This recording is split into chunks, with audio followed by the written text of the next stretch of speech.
l'actualité.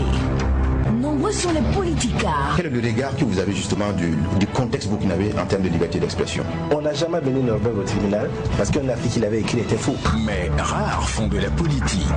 La nature est la horreur du vide. La mort du journaliste kamikaze parce qu'il a pratiquement offert sa vie pour qu'il y ait un changement. Nombreux ont de la prétention. Mais rares prennent des positions. Qui a été intermédiaire? Nombreux font des jugements. Mais rares ont la justesse. Toutes les femmes se battent autant que les hommes. Mais je dirais aussi qu'il y a des ministres hommes qui ne sont pas compétents mais qui sont là quand même. Ou bien. Mais quand l'actualité devient l'objet... Normalement, la notion bien comprise de laïcité permet un équilibre des confessions religieuses à l'intérieur d'un espace républicain. Tous deviennent sujets. Sans conscience de savoir que l'autre découle de nous, ça crée naturellement en vous un sentiment de paix et ça tue tout sentiment de guerre. Le tribunal de l'actualité, c'est du lundi au vendredi à 8h et rediffusé les mêmes jours à 22h. Le tribunal de l'actualité, c'est avec Lukman Sanfo, Bernard Boukma et Geoffroy Vara. C'est de lundi au vendredi de 8h à 9h, simultanément sur Watt FM 100.8 et sur Tree TV, la télé interactive, et rediffusée à 22h. Le tribunal de l'actualité ne condamnait plus l'info sans l'avoir jugé.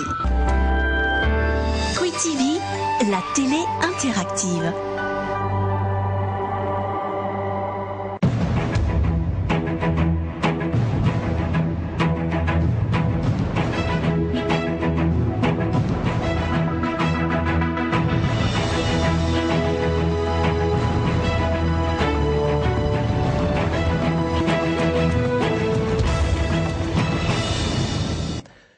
Deuxième convocation de la semaine de votre émission, le tribunal de l'actualité. Sur rendez-vous où sont jugés les faits majeurs de l'actualité entre approbation et condamnation, confirmation, vérité et dénégation. Bienvenue à tous et à toutes. Tout engagement, surtout politique, génère des compromis. Il est évidemment beaucoup plus facile de rester soi-même en ne faisant rien. Propos de l'écrivain et scénariste Ethan Hawke. À méditer en cette journée du 30 juillet 2019, bienvenue au tribunal de l'actualité. Je suis Lukman Sanfo, le président, deux juges au siège, Bernard Boukma, Geoffroy Vara. Bonjour à tous les deux. Bonjour président, bonjour juge Vara, bonjour madame, messieurs. Bonjour juge Boukma, bonjour président, bonjour auditeurs et téléspectateurs.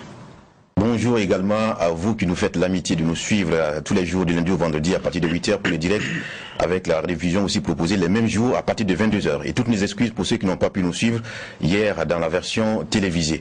Alors, ce matin, nous allons parler de l'animation de la vie politique nationale avec le lancement d'une énième formation politique dans notre pays. Il s'agit, vous le savez déjà, du Mouvement Patriotique pour le Salut MPS, un parti porté sur les fonds baptismaux par l'universitaire et ancien ministre de la fonction publique sous la transition, le professeur Augustin Loada et ses camarades. Un parti dit de la social-démocratie originelle, mais se rangeant dans le camp de l'opposition à la politique actuelle, selon ses génitaires. Quel est le poids de leurs convictions? Quelle plus-value apporte-t-il au débat politique national? On en parle avec le premier responsable, en la personne du professeur Augustin Loada, à qui nous disons bonjour et bienvenue. Bonjour monsieur. Merci de répondre à notre convocation. C'est un plaisir. Mesdames, Messieurs, avant-propos pour commencer cette émission.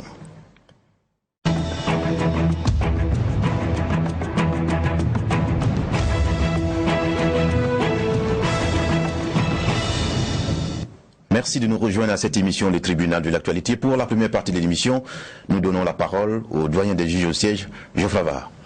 Merci président. Mon avant-propos va concerner cette rencontre qui a maintes fois été annoncée. Le week-end on a dit samedi, après dimanche, enfin c'est lundi que cela s'est tenu du côté de Bruxelles entre Henri Konan Bédié et Laurent Gbagbo. C'est clair que quand on voit ces monstres politiques ivoiriens se rencontrer, il y a beaucoup qui vont forcément trembler, ça c'est clair. Parce que c'est du côté d'Abidjan, on sait que c'est un rapprochement qui n'est pas des moindres. Étant entendu que le deuxième tour, si Alassane doit bien une victoire à quelqu'un, c'était bien au PDCI de Henri Konan Bédié. Maintenant, c'est vrai aussi que les choses ont changé et que Ouattara est même parvenu aussi à piocher, même dans le camp de Bédié. Aujourd'hui, qu'est-ce que vaut ce PDCI-là? Et c'est beaucoup de questions qu'on pourra donc poser. Un PDCI qui tout de même a gardé des cadres et qui pèse, parce qu'on sait souvent que pour ce qui est des consultations électorales sur nos cieux, les votes sont têtus et les tendances changent très difficilement. C'est un travail qu'on fait sur le temps. Et il y a Laurent Gbagbo qui est un personnel, on va dire, clivant, parce que dans tous les cas, on est pro ou anti. on n'est jamais tiède sur sa question. Et donc il connaît aussi cette actualité nouvelle là d'être dehors, et les deux, on a vu, c'est quand même une rencontre qui a duré 2 heures. C'est vrai, beaucoup de questions. Ils ont dit que la question de leur rapprochement, parlant de parti, c'est pas encore le moment, mais bon, on sent déjà qu'il y a des grandes lignes qui sont en train d'être tracées. Il y a le retour de Gbagbo qui est demandé déjà par Bédié, et retour rapide, comme ils disent, et pour la réconciliation nationale, même si Gbagbo Laurent n'a jamais caché son envie de rester dans l'arène, même s'il a déjà acheté son matelas et son petit frigo à Mama, c'est pas pour y rester, ça c'est clair. Et donc il y a cette scène politique ivoirienne là qui est en ébullition, alors qu'on est à 1 an. On a 1 an des élections.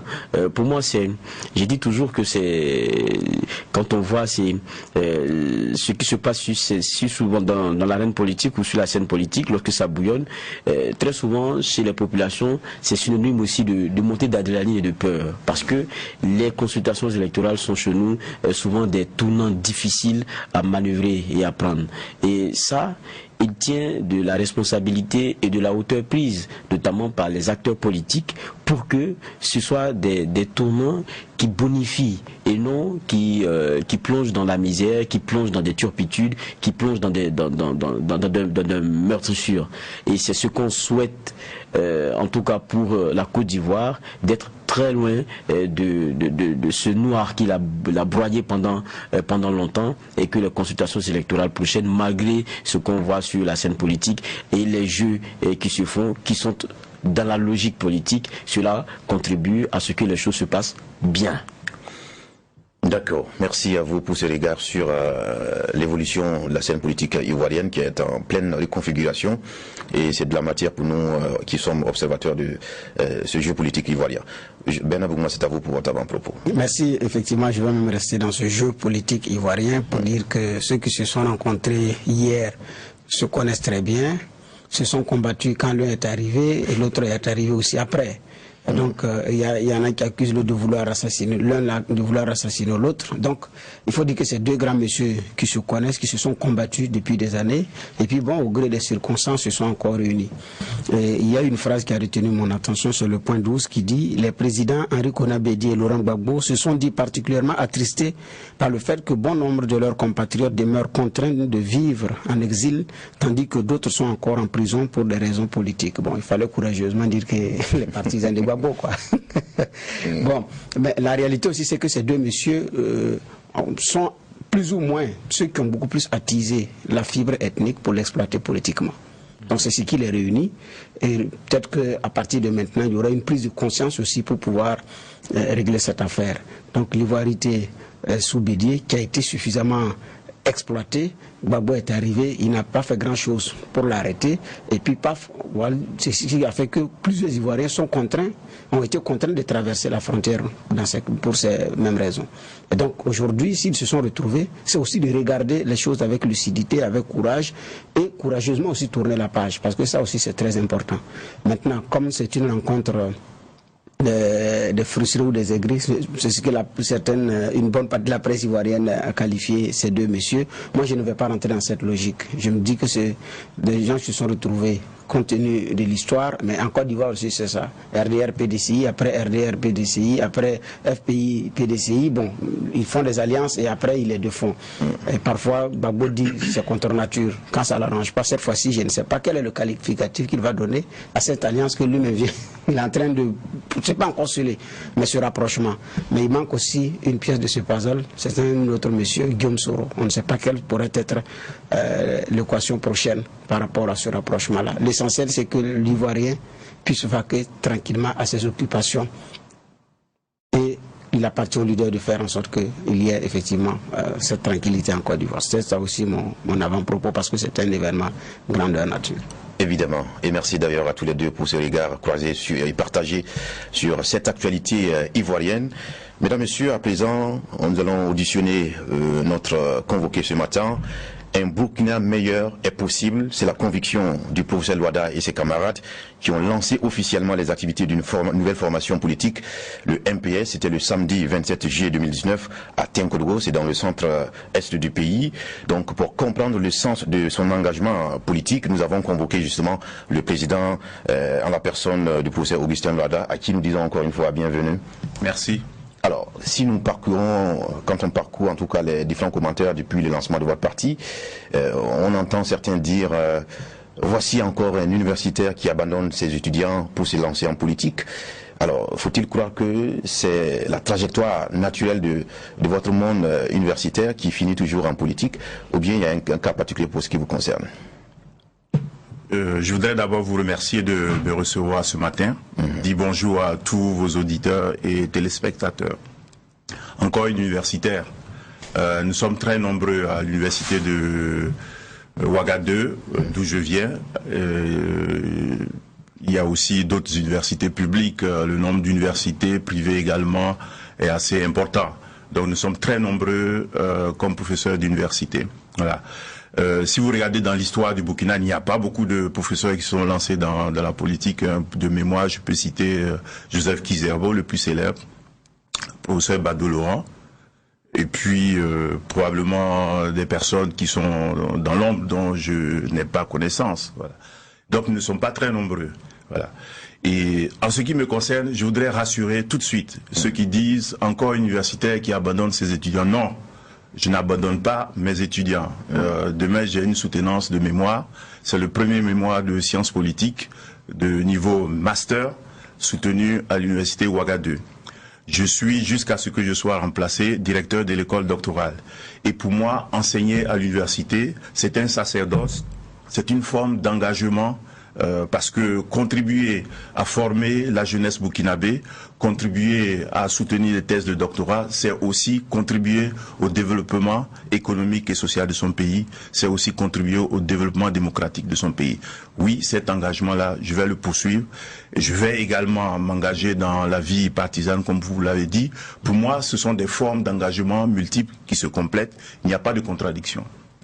Dans le nom que vous avez cité tout à l'heure, vous avez oublié de mentionner le professeur Ouaro, le professeur Jean-Pierre Palme, Soma et j'en passe. C'est devenu de plus en plus courant sous nos cieux, alors qu'ailleurs, dans les grandes démocraties, l'élite, on va dire l'élite intellectuelle universitaire, c'est là même qui travaille à maintenir l'équilibre entre le politique et la société civile. Aujourd'hui, vous engagez résolument en politique. Est-ce qu'il n'y a pas de contradiction finalement? Non, je répète, il n'y a pas de contradiction. Pour moi, les universitaires qui s'engagent en politique ne font que mettre en œuvre un droit qui est consacré pour le cas du Burkina Faso par l'article 12 de notre Constitution. C'est-à-dire que tout citoyen a droit à la participation à la gestion des affaires publiques. Et cette participation peut prendre diverses formes. On peut accepter de s'engager dans la société civile, on peut accepter aussi de s'engager dans, je dirais, sur la scène politique. Pour moi, ce sont deux formes d'engagement qui sont tout à fait complémentaires, pourvu que, en ce qui me concerne, on n'abandonne pas ces engagements précédents, qui sont en particulier de contribuer à la recherche, de contribuer à la formation. Moi, je suis professeur de sciences politiques. On m'a toujours qualifié de théoricien. Si je peux allier théorie et pratique, je pense que c'est pour le bien des étudiants aussi que j'encadre. Parce qu'une chose est de prôner effectivement des principes, c'en est une autre aussi de vérifier si ces principes-là peuvent s'appliquer sur le terrain. D'accord. Ma dernière question de généralité. Vous lancez aujourd'hui votre parti politique. Dans votre discours, vous avez rendu hommage à plusieurs personnalités, notamment le professeur Laurent Badou, qui est du Parent, Zéphirin Diablé, qui est de l'UPC, Juliette Bonkoumou, qui est du CDP, et bien d'autres. Pourquoi est-ce que n'avez pas opté de les rejoindre dans l'un de ces partis que de créer votre propre parti? Oui, ce sont effectivement des enseignants qui ont contribué à façonner mon engagement citoyen, mais il y a des raisons pour lesquelles je me suis plutôt coalisé avec d'autres camarades qui sont de ma génération et avec qui, je dirais, j'ai fait un bout de chemin dans la vie politique, économique et sociale. Il me semble que avec Zéphirin Diabré, nous avons beaucoup de points, je dirais, de convergence, mais je pense qu'avec d'autres amis, j'ai encore plus de points de convergence, et pour cela que je me suis coalisé avec eux. Madame Juliette Bonkongo également, nous avons eu des discussions et nous continuons à avoir des discussions intéressantes sur les questions de gouvernance, mais je préférais prendre mes distances avec ces choix politiques, parce que bon, nous ne sommes pas de la même famille politique. C'est vrai, vous avez évoqué la social-démocratie originelle, j'insiste là-dessus, mais vous savez très bien que dans notre pays et dans beaucoup de pays africains, les idéologies importées, notamment celles qui viennent de l'histoire de l'Europe, sont des feuilles de vigne. Donc une chose est de prôner des principes idéologiques, c'en est une autre également de les mettre en pratique. Et donc la pratique aussi peut constituer un point de divergence avec un certain nombre de personnes avec qui je partage des principes et des valeurs. D'accord. Je passe la main à Geoffroy Vaha. D'accord. Nous sommes toujours dans les généralités. C'est vrai que tout à l'heure, on écoutait le président qui disait que vous venez de ce monde universitaire-là. Mais en même temps aussi, on vous a connu pour être de la société civile. C'est vrai que quand on parle d'acteurs de la société civile, on a été aussi habitué au Burkina à ceux qui ont la double casquette. C'est-à-dire peut-être un t-shirt avec société civile, mais une casquette de parti politique. Mais dans votre cas, ça a été différent. Vous faites le pas aujourd'hui. Quelles ont été les limites pour vous dans l'action société civile pour que vous vouliez faire le pas pour celui partisan? D'accord. Permettez-moi d'insister sur le fait que l'engagement dans la société civile, l'engagement citoyen et l'engagement dans les partis politiques sont deux formes complémentaires. Vous avez vu récemment un dialogue politique qui s'est noué à Koussiam entre les partis politiques. La société civile n'était pas présente. Donc c'est au niveau des politiques que se décide l'avenir du pays. La société civile peut faire des propositions, mais on le sait très bien, dans l'histoire de notre pays, les hommes politiques ne prennent en compte le point de vue de la société civile que lorsque cela les arrange. Donc si on veut être au cœur de la décision, si on veut être au cœur de là où se décide l'avenir du Burkina Faso, c'est au niveau des partis politiques. Et puis question de généralité, quand on parle de la politique, c'est vraiment une arène. Société civile, c'est bien différent. Pour emprunter le mot de quelqu'un, vous descendez là où il y a des coups en dessous de la ceinture, vous êtes prêt? Disons que je suis prêt. Vous savez, j'ai beaucoup médité avant de franchir, je dirais, le Rubicon. J'ai appris justement, comme vous le mentionnez si bien, à rendre mon visage dur comme pierre, pour ne pas être confondu par tous ceux qui prennent la politique pour des coups en dessous de la ceinture. Moi, ce que j'essaie de développer avec mes camarades, c'est une autre conception de la politique comme forme, je dirais, suprême, comme forme d'expression de la charité vis-à-vis d'autrui. Et donc moi, je ne conçois pas de politique comme étant une somme de coups bas qu'on peut faire à des adversaires pour se hisser au pouvoir. Pour moi, il y a quand même des principes, il y a des valeurs que nous allons travailler à diffuser, à partager le plus largement possible avec les militants et avec l'ensemble des Burkinabés. Et pour moi, la politique, je le répète, c'est pour le bien commun. J'en ai fini pour les généralités. Ben Abougma. Alors, parlant de Zéphirin Diabré, le président du MPS dit qu'ils ont des convergences, alors que dans une parution du journal Le Pays, il a été révélé qu'il a pris la carte de l'UPC, alors qu'il parle de simple convergence. Est-ce que c'était pas une information? Est-ce que vous n'étiez pas militant de l'UPC? Disons, j'ai pris la carte de l'UPC par réaction.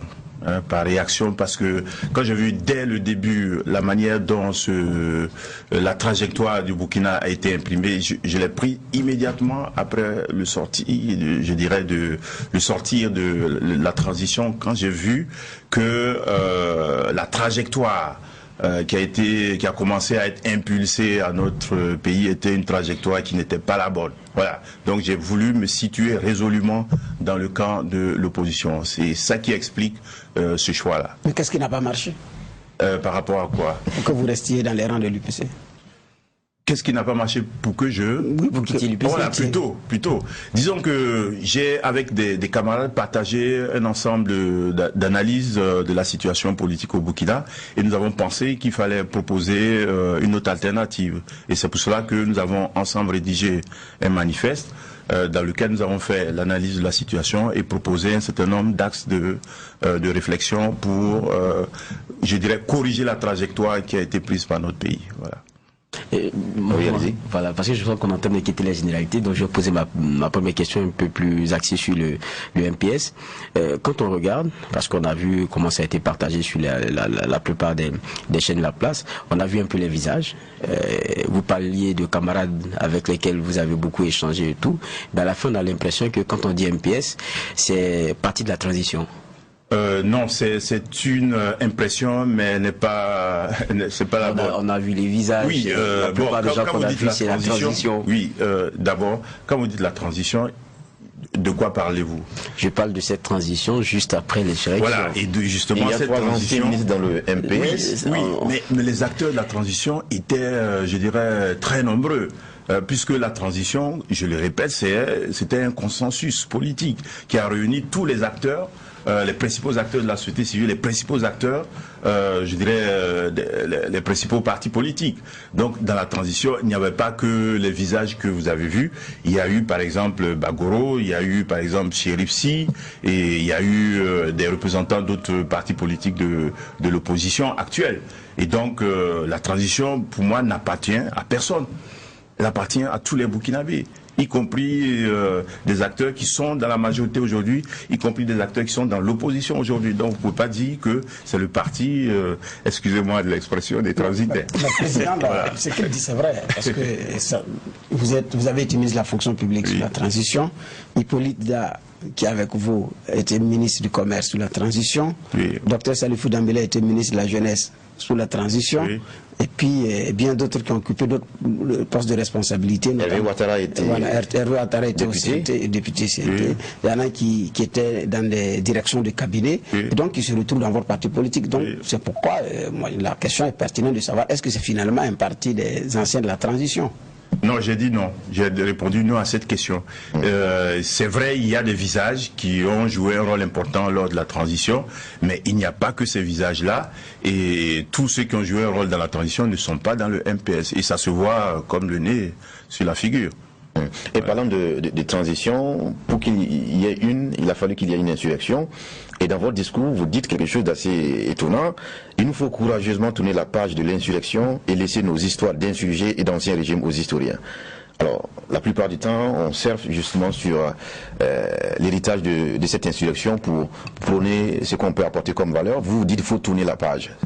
Oui, quand je dis il faut tourner la page, je ne fais que reprendre là le sentiment de la majorité des Burkinabés. D'autant plus qu'il y a eu beaucoup d'incompréhension autour de cette insurrection. Il y a des gens qui ont compris que l'insurrection, ça veut dire je fais ce que je veux. Voilà, c'est pas cette compréhension-là. Je pense que lors de l'insurrection, se sont exprimées un certain nombre de revendications, et c'est celle-là que je retiens, c'est-à-dire un Burkina meilleur, une meilleure gouvernance, par exemple. Voilà. Et donc c'est cela que moi je veux retenir de l'insurrection. Si on retient qu'un Burkina meilleur est possible, alors il faut arrêter de se diviser autour de cet événement qui peut être vécu comme malheureux pour certains et autrement par d'autres. Et donc je pense que ce qui est important aujourd'hui, c'est de construire un Burkina meilleur. C'est pour cela que j'estime que il faut arrêter de fractionner notre peuple entre pro et anti-insurrection, entre pro et anti-ceci, etc. Voilà. Mais dans ce cas, est-ce que l'insurrection ne devait pas être présentée comme une boussole? Parce que même ceux qui ont été renversés par cette insurrection reconnaissent que c'est un nouveau départ, une nouvelle date de l'histoire du Burkina Faso. Est-ce que ça ne devait pas être présenté comme une boussole plutôt qu'une page à tourner, alors que des deux camps, que ce soit ceux qui ont mené l'insurrection ou ceux qui en sont victimes, tout le monde pense quand même cette date-là comme historique et un déclic pour la suite de l'histoire du Burkina?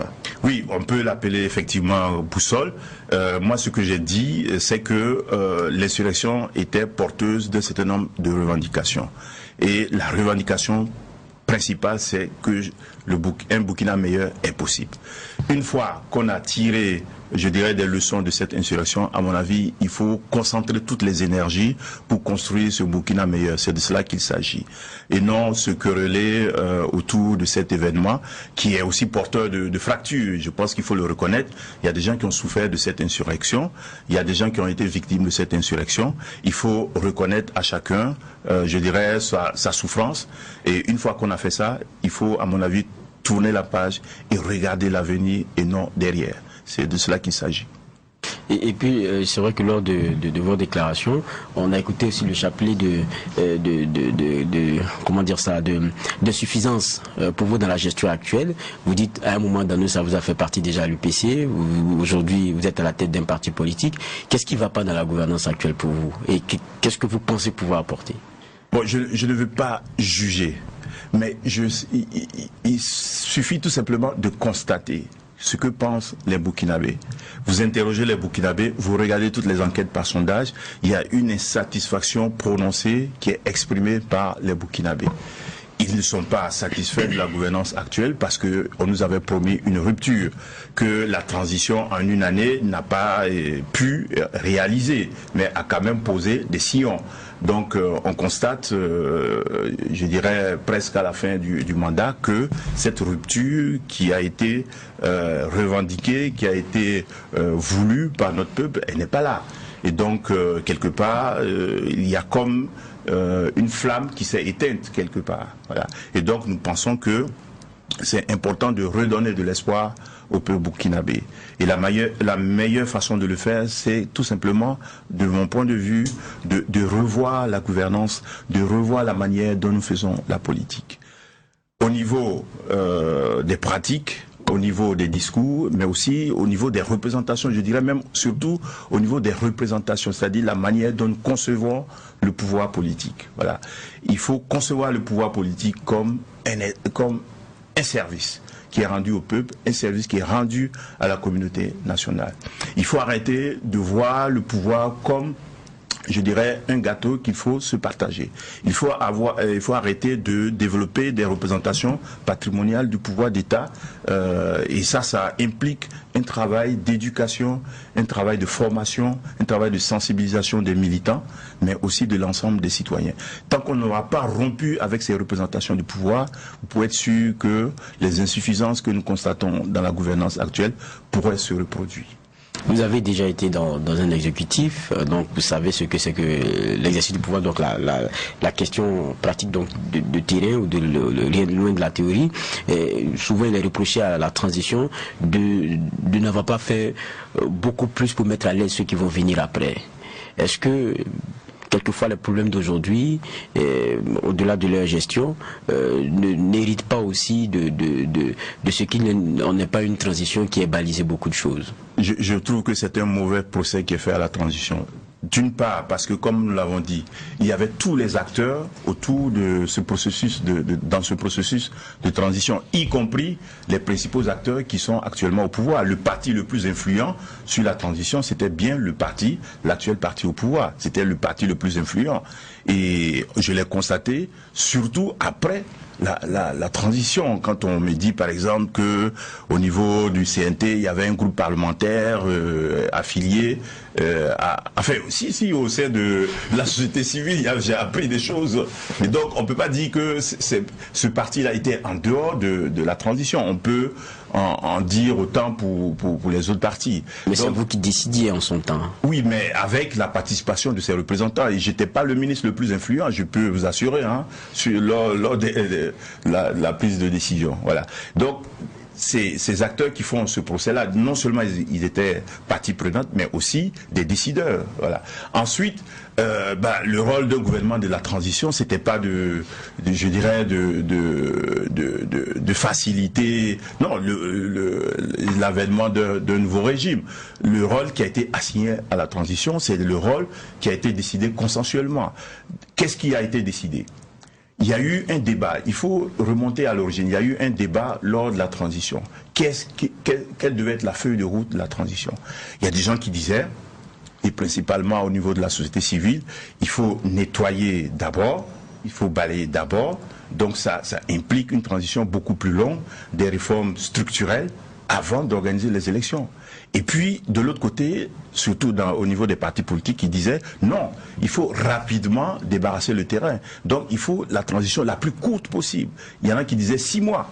Voilà. Et donc, finalement, il y a eu un consensus. Un an Bon, je ne sais pas si en un an on peut faire des réformes. Quand vous lancez le processus, au bout d'un an, voilà, peut-être que vous n'avez même pas encore pris la décision. Donc c'était pas possible de faire des réformes structurelles. Et si vous avez remarqué, et c'est pas étonnant, la transition a beaucoup plus brillé par l'adoption de textes de loi, parce que ça c'était le plus facile à faire. Et donc, c'était pas possible d'engager des réformes structurelles. C'était tout simplement, le but de la transition, c'était tout simplement d'organiser les élections, et c'est ce qui a été codifié dans la charte de la transition. Donc, on ne peut pas faire ce reproche à la transition de n'avoir pas facilité la gestion de l'équipe actuelle. D'ailleurs, la politique, c'est aussi prendre des décisions difficiles. Et il y avait un point de ma question. Qu'est-ce que le MPS propose? Parce que, bon, pour le moment, nous avons présenté un manifeste, nous avons développé notre vision de la problématique, nous avons dit il faut changer d'abord la manière de concevoir la politique. Si on conçoit la politique comme un service, alors on ne se présente pas comme un Superman.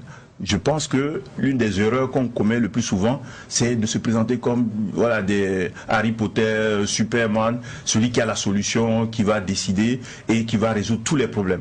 Je pense que le rôle du politique, c'est aussi d'être un catalyseur de tous les talents, et c'est ce que le MPS propose de faire. Réunir tous les talents autour d'un certain nombre d'objectifs stratégiques que nous allons définir dans notre programme électoral, parce que c'est un processus que nous sommes en train de construire, et à mon avis cela permettra d'avoir des résultats beaucoup plus probants. Alors, vous réclamez de la social-démocratie version originale ou bien originelle. Qu'est-ce que ça veut dire? Oui, parce que quand vous regardez aujourd'hui d'où nous vient la social-démocratie, vous voyez aujourd'hui qu'elle est en crise, notamment en Europe. Parce que, de mon point de vue, c'est parce qu'elle a renoncé à ce qui faisait son essence même, c'est-à-dire avoir une sensibilité vis-à-vis des plus faibles, des plus vulnérables, notamment les classes, les couches, les groupes sociaux dominés, hein, pour reprendre cette catégorie-là. Voilà. Et vous regardez aujourd'hui, elle s'est laissée, je dirais, entraîner dans le néolibéralisme, dans la mondialisation, sans pouvoir, je dirais, freiner ce processus-là par plus de social. Je pense que dans la situation de notre pays, où vous avez presque la moitié de la population qui vit en dessous du seuil de pauvreté, lorsque vous avez un pays où presque 75% de la population est analphabète, vous ne pouvez pas gérer ce pays-là comme si vous gérez voilà, un pays où l'opulence est partagée. Alors, le dire, oui, mais comment? Oui. Voilà, à la pratique du terrain, parce que même vous dites qu'en Europe, il y a eu cette déviation qui a fait que, bon, voilà, là, il y a ces difficultés. Mais est-ce que dans un pays comme le Burkina Faso, ce sont des choses possibles? Est-ce que ce n'est pas une vue de l'esprit? Non, je pense que justement, un Burkina meilleur est encore possible. Voilà. Nous pensons que si on veut véritablement corriger toutes ces inégalités qui existent dans notre pays, il va falloir d'abord créer de la richesse. Ça, pour moi, c'est très important. Voilà. Et ça suppose de changer structurellement notre économie pour créer notamment des emplois. Comment créer cette richesse-là sans verser dans le libéralisme? Oui. Quand on parle de social-démocratie, cela ne veut pas dire qu'on est nécessairement contre le libéralisme. Il y a certaines formes du libéralisme qui peuvent être acceptables, notamment, je pense en particulier au rôle du privé, du secteur privé. Voilà. Il ne s'agit pas d'étatiser notre économie, loin de là. Je crois qu'il faut reconnaître au secteur privé le rôle qui est le sien. Voilà. Mais je dis, on ne peut pas laisser uniquement les forces du marché, les forces de la mondialisation décider de tout. Voilà. Et donc, il est important que on crée de la richesse, mais surtout dans le cas du Burkina, il faut qu'on décentralise surtout ces richesses-là, parce que quand vous regardez nos régions, elles sont dégarnies. Quand je pense par exemple aux régions septentrionales, quand je pense par exemple à d'autres régions, on constate que en termes d'infrastructures, ces régions-là sont complètement dégarnies. Et donc, je pense que c'est important qu'on décentralise les ressources du Burkina et qu'on permette à ces régions-là de se développer et de retenir aussi une partie de notre jeunesse, là. D'accord. Pour rester dans la même veine que de votre question, j'aimerais savoir, est-ce que pour vous, les courants politiques servent toujours à quelque chose? Parce que vous dites social-démocratie originelle, on a le principal parti au pouvoir qui dit se réclamer de la social-démocratie. Si ça servait à quelque chose, pourquoi ne pas s'allier dans la dynamique pour avoir une synergie d'action? Bon, les synergies d'action restent toujours possibles. Ça, c'est un. Ensuite, comme je l'ai dit, malheureusement, on constate que les idéologies, surtout celles importées, sont des feuilles de vie. Il y a les principes et puis il y a la pratique. Et donc, la pratique peut diviser également des gens qui partagent les mêmes principes, les mêmes valeurs. Voilà. Ensuite, nous pensons que ce qui est important dans ces idéologies, ce sont les valeurs que je retiens. Si je prends par exemple le cas de la social-démocratie ou tous ceux qui se réclament du socialisme, etc., je pense que le principe d'égalité, c'est quelque chose de fondamental. Et je pense que notre société, qui est profondément inégalitaire, a besoin de plus d'égalité. Voilà.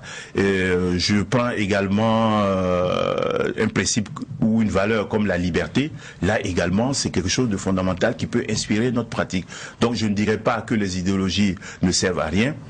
Elles peuvent, à travers un certain nombre de principes et de valeurs qui se trouvent au cœur de ces idéologies-là, servir de boussole dans l'action politique. Alors, oui. Lors du lancement du parti Atenkorgo, ils n'ont pas également fait mystère de Zida dans le parti, disent que Zida avec eux, concrètement, ça veut dire quoi? Il est militant de votre parti, il joue un rôle. Parce que cette précision, on l'a pas. Mais on a entendu, Zida est avec nous. Concrètement, il est comment avec vous? Bon, il y a effectivement beaucoup de gens qui m'ont posé la question. Moi, personnellement, j'ai tenu à clarifier ma relation avec lui. Voilà. Je ne fais pas partie de ce que j'appellerais les zidaphobes. Parce que moi, le Zida que les gens peignent, celui qu'on a peint pendant longtemps dans les médias immédiatement après la transition, celui que certains courants continuent à peindre dans les réseaux sociaux, c'est pas le Zida que moi je connais. Voilà. Et j'ai dit, le Zida que moi je connais, il y a 3 phases. Celui que j'ai rencontré à l'état-major, le militaire, celui qui a été le chef du gouvernement auquel j'appartenais, et qui m'a aidé à faire certaines choses, je dirais, intéressantes, et en temps opportun, je le dirais, et le Zida aussi, après la transition, voilà, avec qui j'ai eu des discussions sur la situation de notre pays, et il y a des convergences de vues par rapport à l'analyse de la situation. Le manifeste, il a lu, il n'a pas changé ou fait une observation particulière, il a partagé tout simplement la substance. Et donc, à partir du moment où on partage des principes et des valeurs, à partir du moment où il y a des analyses que nous partageons également, je pense qu'on peut faire un chemin ensemble dans la politique. Mais est-ce qu'il est membre de votre parti politique? Pour le moment, il n'a pas la carte de notre parti politique, mais il pourrait. Mais tout à l'heure, vous disiez, le manifeste, il a lu, il n'a pas changé grand-chose.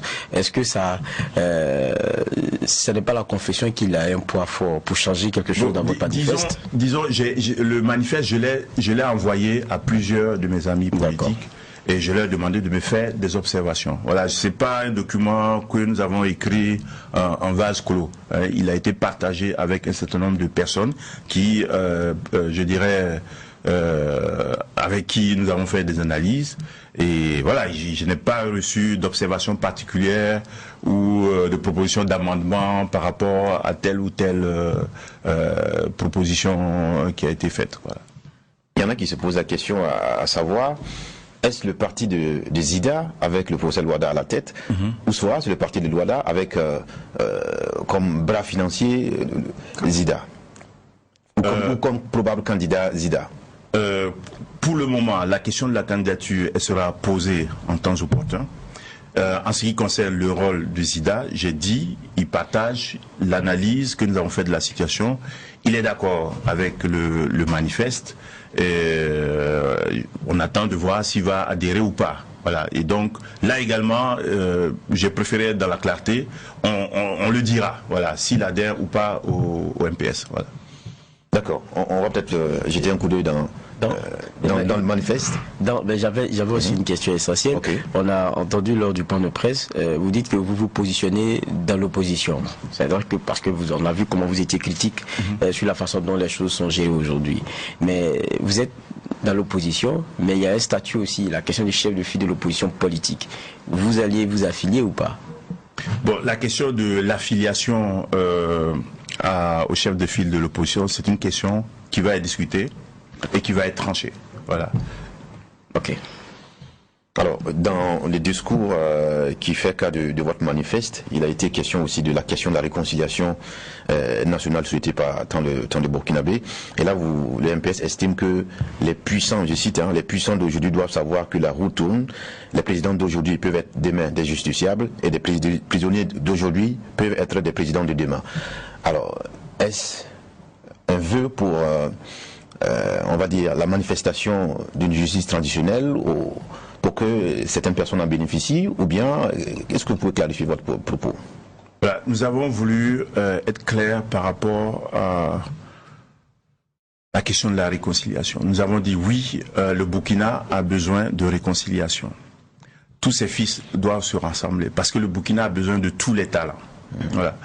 Mais nous avons tenu à souligner clairement que cela ne veut pas dire que la réconciliation doit se faire sur le dos de la justice. Mais quand nous parlons de justice, nous avons voulu rappeler, je dirais, les fondamentaux de la justice tels qu'ils ont été consacrés par notre Constitution. Voilà. Pour qu'on puisse véritablement parler de justice, il faut que les Burkinabés apprennent que, premièrement, cela implique le droit à le principe de présomption d'innocence. Ensuite, il faut que la personne qui est accusée soit jugée par une juridiction impartiale et indépendante. Et enfin, il faut respecter la dignité des hommes. Voilà. J'ai tenu à rappeler ces principes-là parce que dans le cas du Burkina, lorsque on parle de justice, malheureusement pour les hommes politiques, nous oublions qu'il y a ces principes-là qu'il faut respecter. Voilà. Et donc, si ces principes-là étaient véritablement respectés, il n'y aurait aucun souci pour un homme politique quelconque de rendre des comptes à la justice, si c'est que s'il n'a rien à se reprocher, si c'est que sa présomption à l'innocence, le principe de présomption de l'innocence est respecté, si c'est que il sera entendu par une juridiction impartiale indépendante, si c'est qu'on va le respecter en tant qu'être humain, je pense qu'il n'y a aucun souci pour n'importe quel homme, qu'il soit homme politique ou citoyen ordinaire, à rendre des comptes à la justice. C'est parce que malheureusement ces principes-là ne sont pas respectés. On l'a vu récemment, les personnes qui ont été enfermées, si on les avait traitées avec respect, parce que ce sont des hommes et non des animaux qu'on parle, nous n'en serions pas là. Voilà. Oui, donc c'est dans ce sens également que vous parliez de retour de Blaise Compaoré. Vous dites que c'est réclamé parce que, et pour vous, est-ce que si ces conditions sont réunies, c'est sûr qu'il lui-même veut rentrer? Parce que l'initiative de rentrer aussi est une initiative personnelle. On a vu Luc Adolphe Thiaw qui a pris la responsabilité sur lui de rentrer. C'est avant tout aussi une initiative personnelle, malgré les craintes d'un appareil judiciaire à double vitesse. Malgré tout, il est rentré dans ce climat, que d'autres le refusent, alors qu'il y en a qui refusent de rentrer dans ces conditions-là. Est-ce que parfois cette peur d'une justice à multiples verres, est-ce que parfois ce n'est pas des gens qui cherchent des arguments pour ne pas rentrer aussi? Non, je pense que l'exil, je ne sais pas si vous en avez fait l'expérience, c'est pas une expérience intéressante. Hein. Je pense que nul ne doit être contraint à l'exil. Voilà. Nul ne doit être contraint à l'exil. Je pose la question de savoir pourquoi certains ne veulent pas rentrer alors qu'il y en a qui sont rentrés, qui sont là. C'est pourquoi je pose la question, parce qu'il y a quand même un cas école. Oui, mais oui, je vois le cas auquel vous faites référence, mais le problème avec le cas auquel vous faites référence, c'est que je dirais, c'est une personnalité qui peut-être ne dérange personne. C'est pas la même situation. Luc Adolphe Thiaw, je dirais, il n'a pas autant, je dirais, d'adversaires, autant, il n'est pas aussi controversé que d'autres personnes. Peut-être qu'il a moins de casseroles aussi. Non, c'est pas une affaire de casseroles. Vous savez, dans ce pays, lorsque vous avez des ambitions, vous devenez un danger pour certaines personnes. Et donc, c'est pour ça que j'ai tenu à rappeler d'ailleurs les principes qui ont été évoqués, que j'ai évoqués tout à l'heure. C'est-à-dire que si ces principes-là étaient respectés, moi je pense qu'aucun homme ne refuserait de rendre des comptes à la justice. Mais lorsque la justice ne respecte pas ces principes-là, c'est tout à fait légitime que tout homme cherche quand même à se défendre. Et dans le cas que vous citez, je pense que Luc Adolphe Thiaw ne contribuait, pardon pour lui, mais aucune menace politique pour ceux qui sont là. Voilà. Et donc pour moi, c'est pas une comparaison qui tient la route. Vous avez maintes fois dans vos discours demandé pardon pour les violences qui ont émaillé en tout cas la vie politique ces dernières années. On croirait entendre on va dire ceux qui ont tenu mordicus jusqu'à ce que l'insurrection arrive, comme ceux qui ont géré les affaires du pays pendant un bon nombre d'années.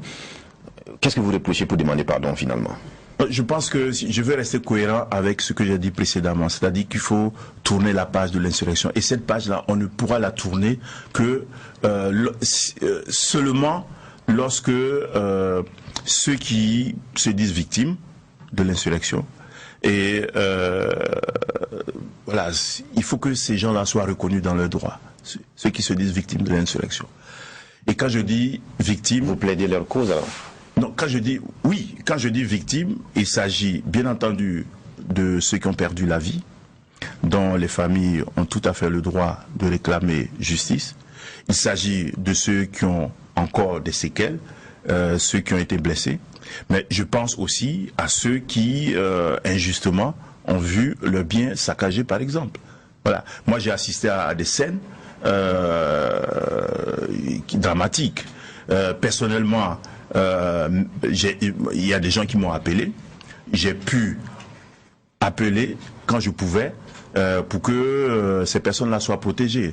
Et donc, j'ai assisté personnellement à des drames et j'estime que c'était pas ça le sens de l'insurrection. Voilà. Moi, j'étais sorti le 30, le 31 pour protester contre la révision de l'article 37 de la Constitution. Voilà. Je n'ai pas participé à ces scènes de violence et c'était pas le but de ma sortie. Mais si on restait dans l'esprit du triptyque justice, vérité et réconciliation, est-ce que c'est le moment de demander pardon quand on n'a pas encore la justice sur ces faits que vous avez mentionnés? Bon, il y a certains faits qui ont besoin d'être jugés, mais il y a d'autres faits qui sont, je dirais, qui peuvent être constatés. Voilà. Et comme je l'ai dit, la réconciliation, ça suppose la paix des cœurs. Voilà. Et ça suppose aussi qu'on écoute les autres. Il y a des gens qui ont été victimes, il faut les écouter. Et les victimes, il y en a de part et d'autre. Donc il faut entendre cette parole-là. Si on n'entend pas cette parole-là, ça va être difficile de tourner la page. Et donc pour nous, la meilleure façon de le faire, c'est d'écouter toutes les victimes, tous ceux qui se sentent victimes. Voilà. Alors, oui, Bernard, allez-y. Bon, j'avais posé la question par rapport au retour de Blaise Compaoré qui a été mentionné dans votre discours. Je n'ai pas eu plus de précision. Oui, j'ai parlé du retour de Blaise Compaoré. Je n'ai fait que reprendre les résultats d'une enquête qui a été menée par Afrobaromètre qui montre que plus de la moitié des personnes que nous avons sondées souhaitent qu'il retourne. Voilà. Maintenant, quelle interprétation on peut faire de cette situation? C'est peut-être sans doute lié, je dirais, au désenchantement, mais peut-être aussi à la volonté de voir un acteur politique important contribuer au solutionnement des problèmes qui se posent actuellement au Burkina. Ce sont des interprétations, des analyses que vous faites. Voilà. La position du MPS sur cette question. Ce sont des interprétations sur des analyses que je fais à titre personnel, des résultats d'une enquête par sondage. Voilà. Oui, j'ai dit, mais la position du MPS par rapport à ça? La position du MPS, c'est qu'il faut faire la réconciliation. Et quand on parle de réconciliation, on ne va pas commencer par exclure. Donc, il faut rassembler tous les Burkinabés, y compris Blaise Compaoré. Mais, bon, je pense que quand on pose la question, il y a toujours la justice qui est au cœur. On critique la justice, tous les régimes passent, c'est toujours la même chose. C'est un fait. Maintenant, est-ce que la solution devrait être politique? Parce qu'on a vu des propositions qui ont été faites lors du dialogue récent, notamment sur la question de ceux qui sont à l'extérieur. Est-ce que pour finir, il faut une solution politique? Il y a le rôle de la justice, mais il y a aussi le rôle du politique. Je crois profondément au rôle du politique. Parce que l'essence du politique, c'est aussi, je dirais, la cohésion. Voilà. Regardez comment fonctionnent nos sociétés traditionnelles. Elles sont traversées par, je dirais, des conflits d'intérêts dans nos sociétés traditionnelles. Mais le rôle du politique, c'est aussi de rassembler. Et je pense que l'erreur fondamentale qui a été commise ici, c'est d'avoir voulu mettre exclusivement la justice en avant. Je pense que la justice a son rôle, mais il y a aussi le politique. Voilà. Et je dis Le rôle du politique, c'est aussi, la fonction du politique, c'est aussi d'assurer une fonction pacificatrice, c'est aussi d'assurer une fonction de cohésion, une fonction, je dirais, de rassemblement des fils et filles de ce pays-là. Mais si le politique, lui, doit jouer sans que le levier justice, dans l'entendement que nous avons classique, soit mis en branle, ça veut dire que vous êtes un peu pour l'aspect transitionnel. Quand on vous écoute. Oui, mais l'aspect transitionnel n'exclut pas la justice. Je pense que l'aspect transitionnel n'exclut pas la justice. Je pense que le rôle du politique, c'est aussi de veiller à ce que les principes qui sont consacrés par la Constitution, que ces principes-là soient garantis. Je les ai rappelés tout à l'heure. Présomption d'innocence, juridiction indépendante et impartiale, mais aussi respect de la dignité. Ça, le politique peut jouer un rôle aussi dans ça. Voilà. D'accord, il nous reste 5 minutes à passer ensemble. Les auditeurs et téléspectateurs nous en voudraient si on ne vous pose pas cette question qui a fait l'actualité. C'est votre suspension aux travaux du CAMES dernièrement. Et sinon, pour parler du conflit qui vous oppose au docteur Soma. Alors, quelle est votre part de vérité maintenant qu'on vous a sur un plateau? Ça va être la première fois que vous vous exprimez publiquement là-dessus. En 2 minutes, qu'est-ce qu'on peut comprendre une bonne fois pour toutes sur cette question? Bon, j'avais promis aux autorités du ministère de l'enseignement supérieur de ne pas m'exprimer sur ce sujet.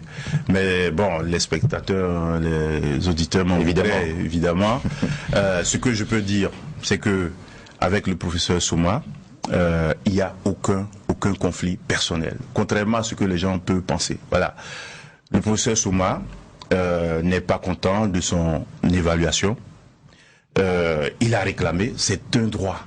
Moi, je considère que c'est un droit à l'université, même pour les étudiants. Lorsque nous rendons les copies, s'ils ne sont pas contents de leur copie, ils ont le droit de réclamer. On vérifie, on peut se tromper. S'il y a des erreurs matérielles ou s'il y a d'autres formes d'erreurs, si les étudiants ont raison, voilà, on leur remet le point.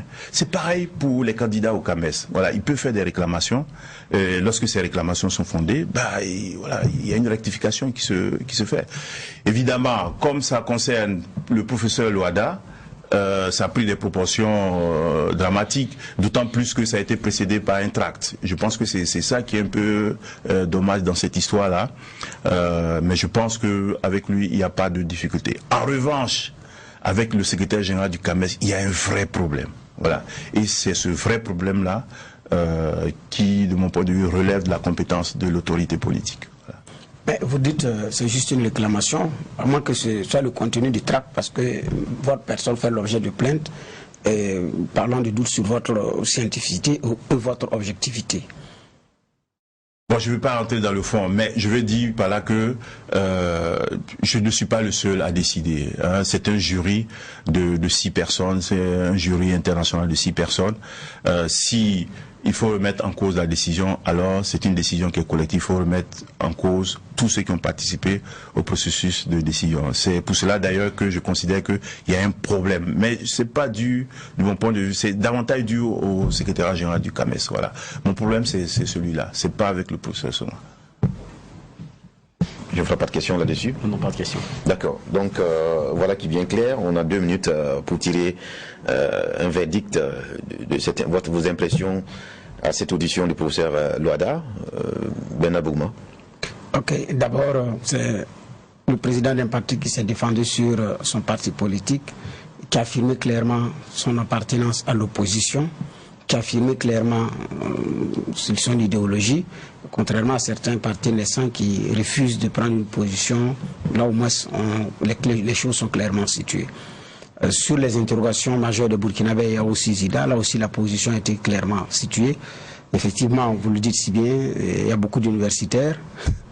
Et donc, maintenant, ce qu'on attend de voir, c'est à l'allumage comment les choses vont se passer, parce que comme c'est un parti naissant, tout ce qu'on peut leur souhaiter, c'est un bon parcours pour le bonheur de Burkinabé, on peut pas en dire d'autre.